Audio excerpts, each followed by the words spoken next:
Kamala Harris chooses a surprise running mate. He's Tim Walz. Donald Trump sends J.D. Vance to deliver the GOP message most of the week.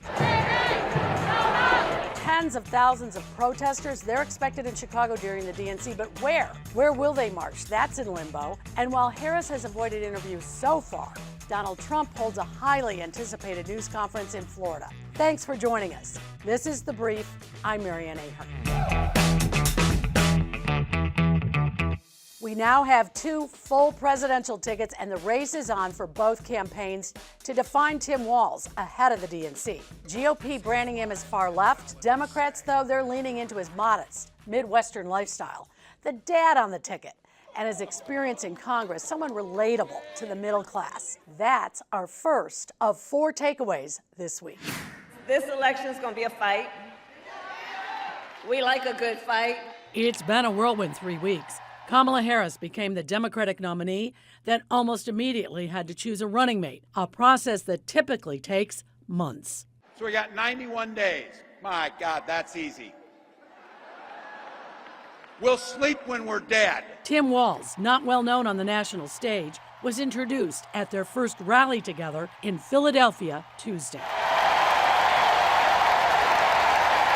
A former member of the Army National Guard, high school teacher, and football coach, spent 12 years in Congress before being elected governor of Minnesota 6 years ago. All the things that make me mad about those other guys and all the things they do wrong, the one thing that I will not forgive them for is their try to steal the joy from this country. A different governor from a swing state, Pennsylvania's Josh Shapiro, was the frontrunner, so the decision caught some by surprise. Even a leading political science and law professor from Minnesota, David Schultz. The conventional wisdom was she was going to go with somebody from a swing state, somebody who also would be viewed as more moderate. But instead, I think she's playing to the base in trying to really activate a progressive wing of the party. Schultz points to Walz's progressive legislative agenda, supporting policies like recreational marijuana, paid family leave, and restricting gun access.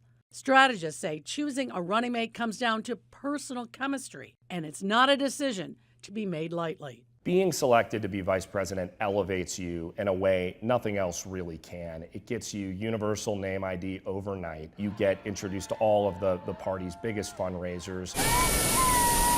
Our second takeaway of the week, dueling campaign rallies. After the Harris-Walz ticket announced their battleground tour to Philly, Eau Claire, Wisconsin, and Detroit, J.D. Vance said he would stop in the same cities on the same days. We've got to throw Kamala Harris out of office, not give her a promotion. Vance even walked up to Air Force 2 on the Eau Claire tarmac. I just wanted to check out my future plane. The 2 running mates wasting no time in attacking each other, Walz coining the term weird for the Republicans, and Vance going after the Minnesota governor's military record and handling of the protests after George Floyd's murder. Kamala Harris and Tim Walz do make an interesting team because if we remember the rioting in the summer of 2020, Tim Walz was the guy who let rioters burn down Minneapolis, and then Kamala Harris was the one who bailed the rioters out of jail. Takeaway number 3 this week, the ongoing legal battle over where protesters will be allowed to march during the Democratic National Convention, now just days away. We're going to continue to fight, and we're going to continue to pressure the city of Chicago to give us this route. This pro-Palestinian coalition expects 25,000 marchers, far more than the 3,500 during the Republicans' convention in Milwaukee last month. In federal court this week, they argued the route proposed by the city of Chicago too short and too many hard turns to accommodate their numbers.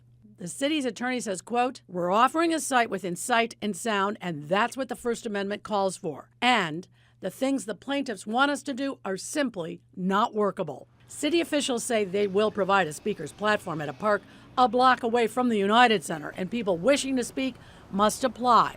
First come, first served. The protesters' attorneys say they feel blindsided by the announcement. My clients have submitted applications to use space in the parks, Union Park and 578, last year in 2023.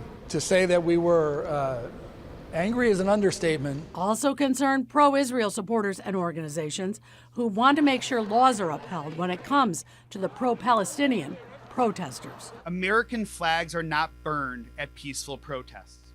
celebrating U.S. designated terrorist organizations and calling for violence against Jews does not happen at peaceful protests. Well, thank you very much. The last takeaway of the week, in his first public appearance since Harris picked her VP, former President Trump held a lengthy news conference at his Florida home, Mar-a-Lago. She picked a radical left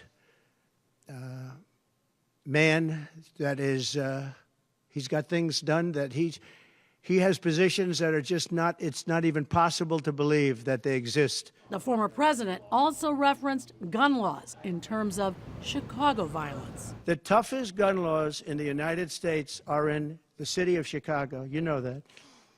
They had 117 people shot. Afghanistan does not have that. We know who the candidates are. Do we know where they stand on the issues? Whether it's reproductive rights, inflation, or immigration, Trump and Harris, they've got far different views. So let's talk about it. How would they govern? On day one, we will begin working on an impenetrable, physical, tall, powerful, beautiful southern border wall. That was Donald Trump's signature promise during his first presidential campaign back in 2016. Now, 8 years later, immigration remains one of the former president's strongest issues. We will seal the border and we will stop the horrible invasion. Trump has branded Kamala Harris the border czar, arguing she's responsible for the ongoing flow of migrants. In response, she points to her previous role as the Attorney General of a border state. I went after transnational gangs, drug cartels, and human traffickers that came into our country illegally. In 2021, President Biden tapped his vice president to address the root causes of migration from Central America. The crisis became more real for cities like Chicago, where thousands of migrants were sent. Then this summer, Biden issued an executive action that tightened border restrictions, but it was criticized as too little, too late.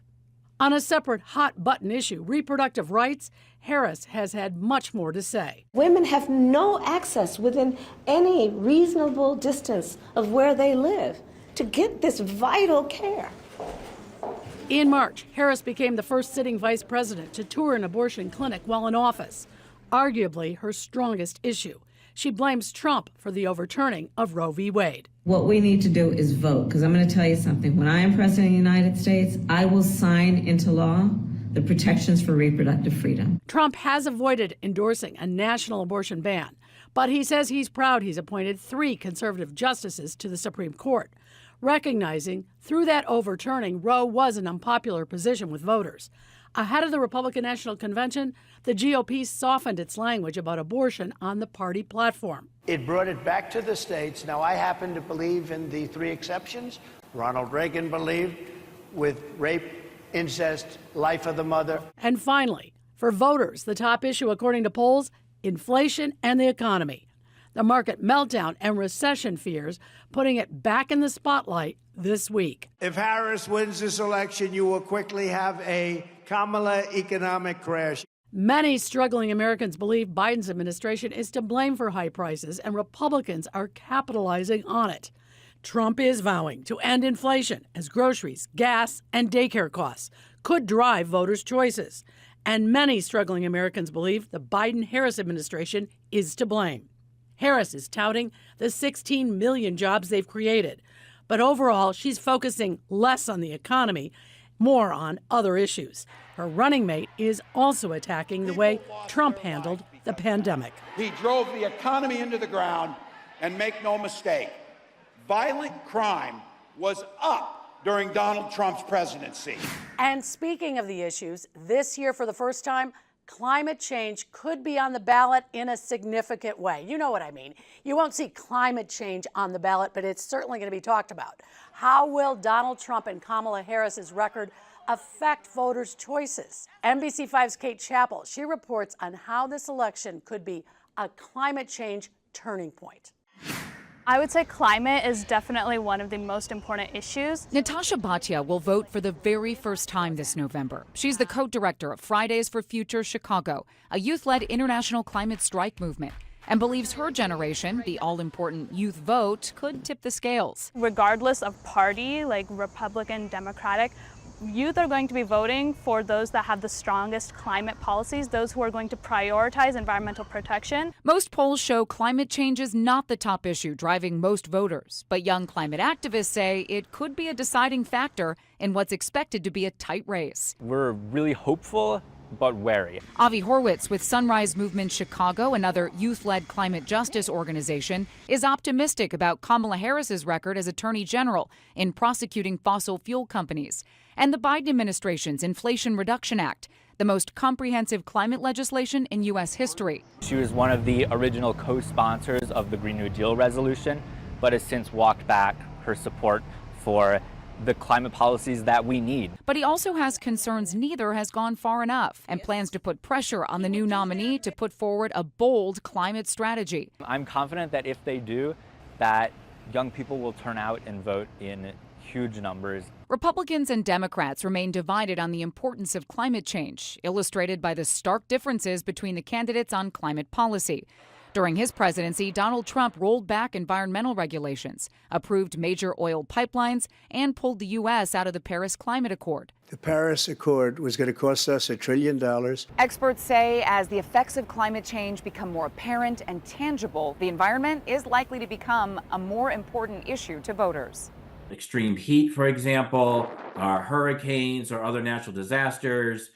We see food prices going up because of disruption in terms of food production during the climate events. I think it's going to start impacting Republican voters. I think particularly in places like Florida where the homeowners are having trouble getting insurance for their home. Climate is something we all feel hanging over our heads. Often considered a background issue in the past, climate is the driving factor for young voters like Natasha Bhatia, who could prove crucial this November. Do you think your vote matters? I think it does. I think every single vote matters. Kate Chappell, NBC5 News. When we come back, let's hear from Lieutenant Governor Juliana Stratton, one of the top Illinois Democrats, on how she's looking at this election.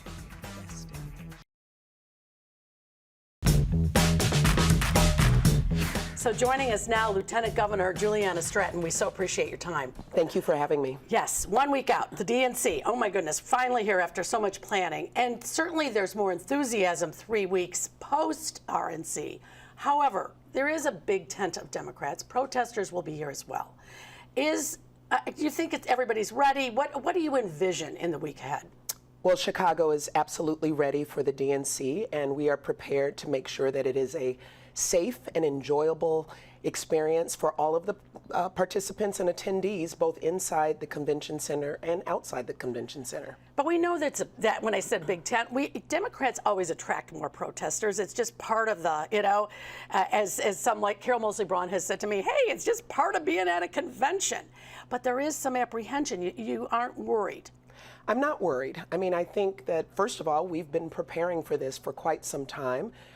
Everyone has been working together to make sure that we are prepared, again, to have an enjoyable and safe experience for everyone who comes to Chicago. We believe in the right to protest as Democrats, but we also want to make sure that this experience is something that everyone can go back and say, it was the best convention that I've ever participated in, and that's our goal. Republicans will want to flip the script once the convention is over, as the Democrats. I mean, there is that momentum post-convention. They're going to talk about more policy. And of course, one big policy among the policies is inflation, daycare, gas, prices, going to the grocery store. How about that? How do the Dems capture that message? Because the Republicans think they're winning on that one. Well, the Republicans are not winning on that issue, and in fact, I don't see any momentum on the Republican side.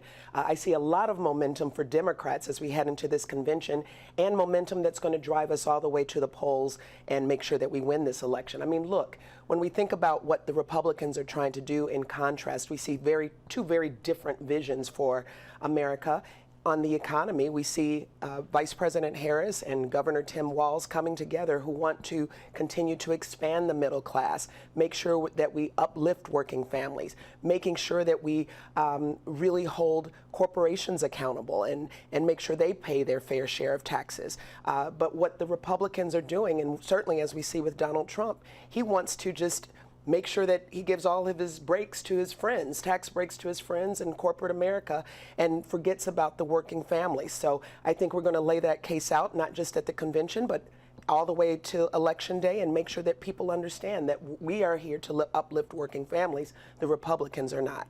Reproductive rights certainly is an issue that Democrats can capture and say this is ours. Will it still matter? Is the Roe v. Wade decision going to drive voters, or is that settled and that enthusiasm over that issue faded somewhat? Oh my goodness, the issue of reproductive rights is the fundamental issue of this campaign. We see, again, two very different visions. We see Kamala Harris and Tim Walz, who have come together to say that we believe that it is a woman and her doctor who should have the right to decide what's best for their bodies and what should be in a personal health care decision, not something that's decided by politicians. And we believe that there should be a fundamental right to have access to abortion, to contraception, to IVF.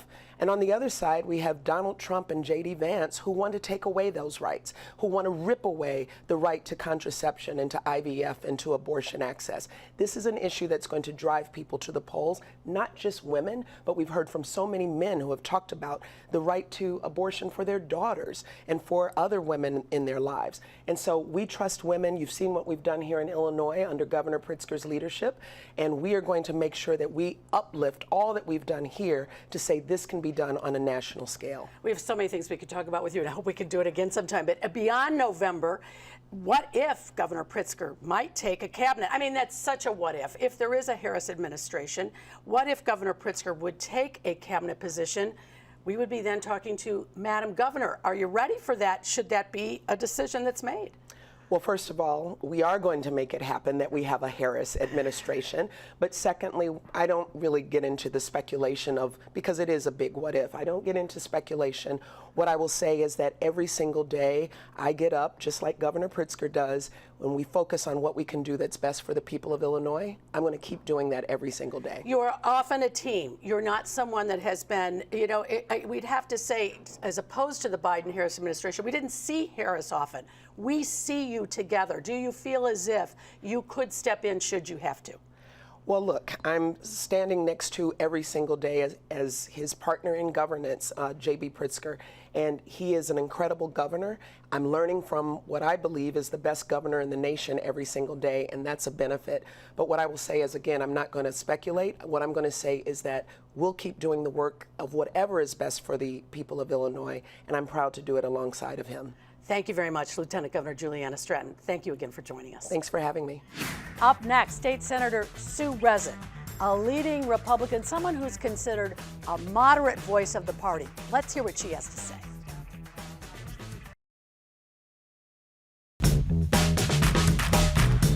Joining us now, State Senator Sue Rezin from Morris, Republican. Thank you very much. You were not at the RNC. You were not in Milwaukee, but you certainly must have seen the display of unity. But then, right after the RNC, President Biden drops out of the race. How do you think the Republicans can perhaps recapture that momentum? Well, I mean, certainly with the change of pushing out President Biden and bringing in Vice President Harris, there's a momentum that's been created about new energy within the party that we'll see. And we'll continue to see at the DNC next week. But after that, though, people will start to hone in on what's important to them during this election. And that's really, am I better off under this administration as opposed to President Trump? You're not concerned about momentum at this point? Well, you know, it's to be expected after the conventions. The conventions are to really rally the base. We saw it after the RNC. We will see it after the DNC. We're going to see momentum. But people then will start to ask, especially after the debate that was announced, am I better off? Are the cost of groceries, when I go to the grocery store, does it cost me more to buy groceries? Or when I go to fill up the gas tank, is that price more? And the answer is it is more, and people are talking about it. And I think that this election will be about policy and not personalities. So does the GOP have a winning message on inflation? What's different about their policies versus the Democrats? Well, first of all, it's, what people are seeing and what they're feeling. They know under President Biden and Vice President Harris that inflation was very high. They've seen the cost of living go up. They've seen the economy. They do not feel better off. 60% of Americans say that in this election, the economy and the cost of just simply living is the main topic. It's the main issue and important to them. So after the DNC, after everybody gets their bumps, people will start to hone in on who they feel can better deliver an economy that they can live in. As you look in this blue state, what about post-November? Do any wins for Illinois State House depend on Trump leading the ticket? How can you make any inroads? All of our polls are showing that people are concerned about how much it costs me to fill up my gas tank, how much housing is, what the high cost of rent is, and they're comparing that, am I better off now? And I feel that our polls are showing that we have the possibility of picking up seats because those are the most important issues to people, not the personality. What about that personality? How do you look beyond the Trump personality? His news conference this week, long-ranging. Now some might say, I like what he had to say. Others say, it seemed as if he was rambling. How do you get beyond the personality for those who don't like it? Well, the fact is that, first of all, President Trump did have an interview that was 90 minutes long this week and answered 36 questions. You have virtually a new person who served under an administration with high inflation, now Vice President Harris, who's the top of the ticket, who has not been interviewed extensively, who has not debated on these topics extensively. So the Democrat Party are rebranding her as, and we see the Vice President in commercials all over in every state that you're in talking about the economy. The question is, will people believe that she can provide a better economy than what we've seen in the past under President Trump?